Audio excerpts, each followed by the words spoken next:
이제 오늘 말씀이 에스더 9장이니까 이제 뭐 거의 끝나갑니다. 내일까지 하면 에스더를 다 마치게 되는데요. 이 에스더는 그 페르시아의 그 지역을 중심으로 펼쳐지는 일이잖아요. 페르시아가 당시에 굉장히 강대국이기 때문에 그 100개가 넘는 그런 많은 지역들을 이렇게 관리하고 하는 그런 아주 큰 힘을 가지고 있는 그 때였습니다. 근데 유대인들은 뭐 바벨론 포로 이후서부터 계속 거기에 머물러 있다가 페르시아가 이제 힘을 가지고 바벨론을 물리친 이후에 이제 그 페르시아로 가기도 했고, 또 유대인들이 그 디아스포라라 그러잖아요. 세계 각국에 다 흩어졌잖아요. 흩어졌으니까 유대인들이 이곳저곳 흩어져 있는데, 지금 흩어져 있는 그 유대인들까지도 다 이게 죽게 된 그런 상황이잖아요. 이제 오늘 본문은 그런 죽게 되게 된 여러 가지 어려움이 있다가 이제 그것이 완전히 해결되는 그런 내용을 담고 있는 겁니다. 근데 해결되는 그 과정에는 상당히 어려움이 있는 거죠. 어떤 어려움이냐? 뭐 국가 간의 전쟁은 아니지만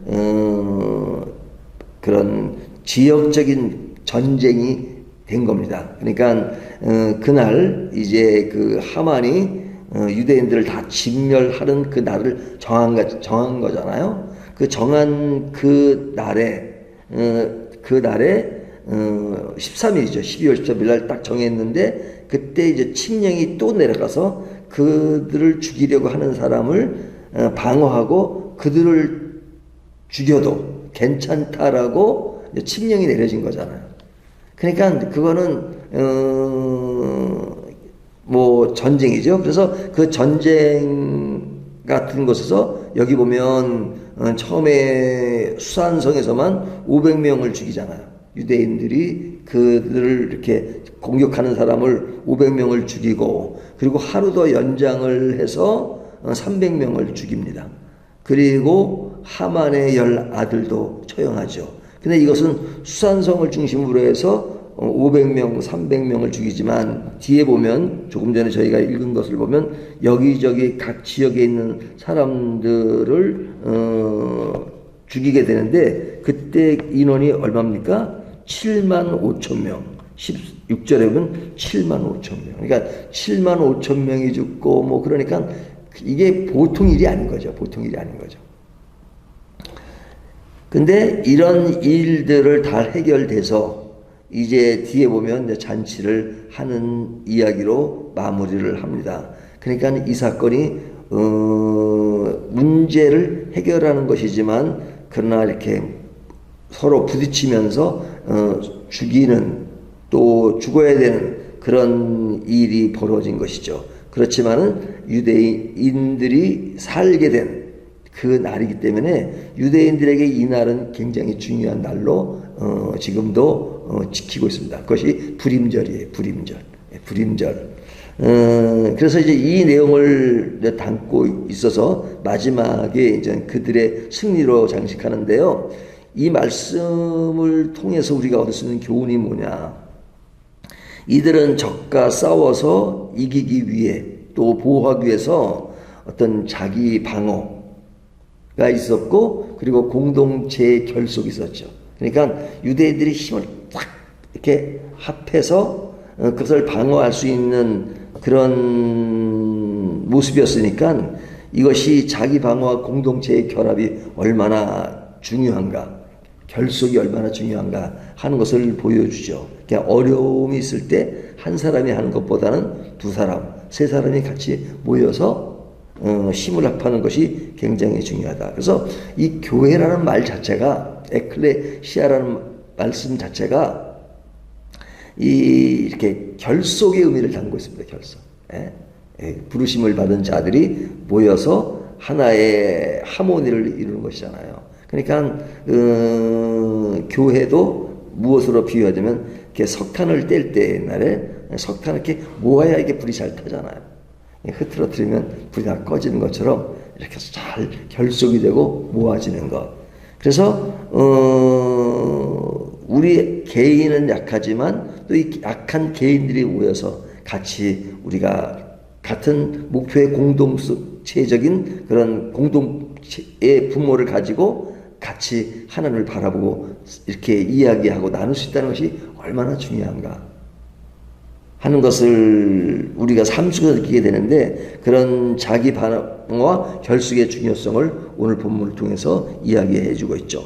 또 하나는 악에 대해서 정의를 세우는 행동이 얼마나 중요한가. 우리가 늘 싸우는 일을 합니다. 우리가 은혜를 받았다, 또 기쁘다 하는 그런 것이 있지만 우리들을 향한 적들이 얼마나 많습니까? 그 적이라는 것은 죄를 짓게 만들고 또 하나님으로부터 멀리 떠나게 만들고 그리고 신앙을 자꾸 나태하게 만드는 그런 일들이 있잖아요. 그래서 우리는 그런 것에 대한 분명한 자세를 갖는 것이 중요하죠. 우리가 죄를 안 질 수가 없어요. 하지만 마음속에는 결코 죄를 지어서는 안 된다는 그런 각오를 하는 것이 중요하죠. 그것이 이제 이 본문 속에 등장하는 것이 악에 대한 정의로운 대처가 뭐냐. 이게 하만의 아들 10명을 죽이잖아요. 이런 것은 뭐냐면 악에 대해서, 악한 행위에 대해서 단죄하는 그런 모습을 보여주고 있죠.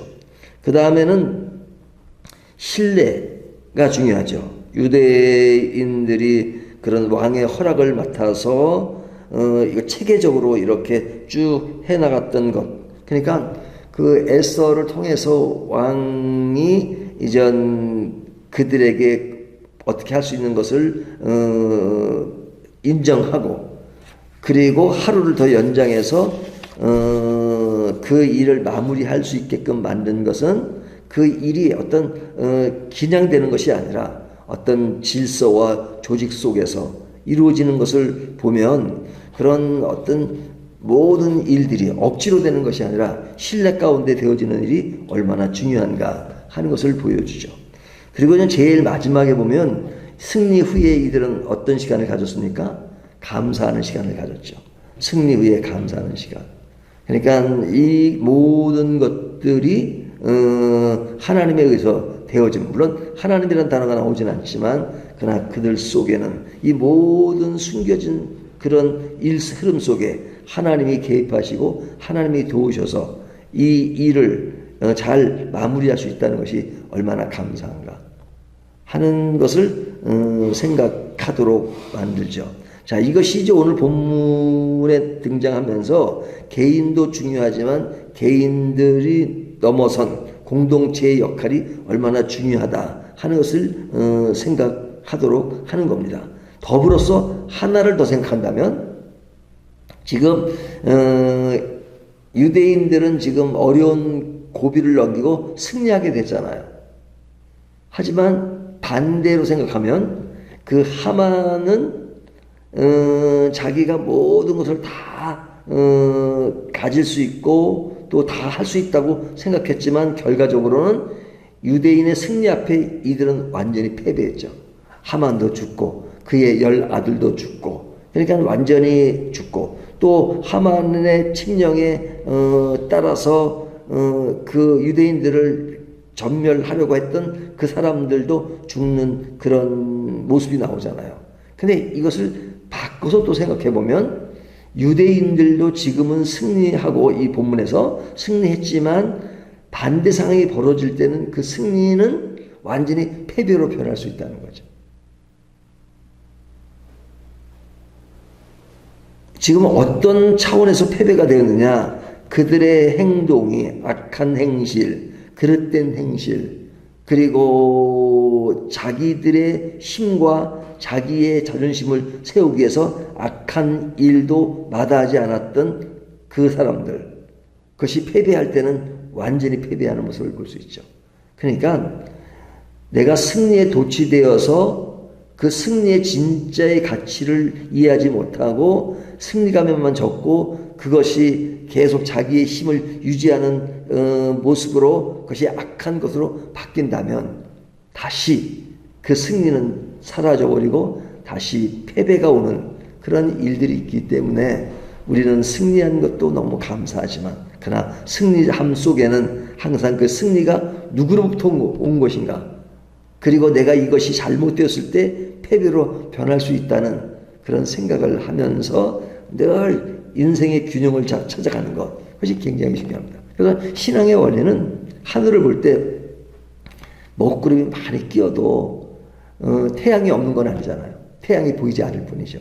그러니까 먹구름을 낄 때는 보이지 않는 태양을 생각하고, 또 태양이 쨍쨍 찔 때는 그럼 언제 또 먹구름이 낄지 모르니까 항상 그런 준비를 하고 또 자신을 바로 신앙으로 지키는 것이 얼마나 중요한가 하는 것을 생각하게 합니다. 오늘 이 말씀을 통해서 우리가 늘 균형을 찾아가는 저와 여러분이 되시기를 주님의 이름으로 축원합니다.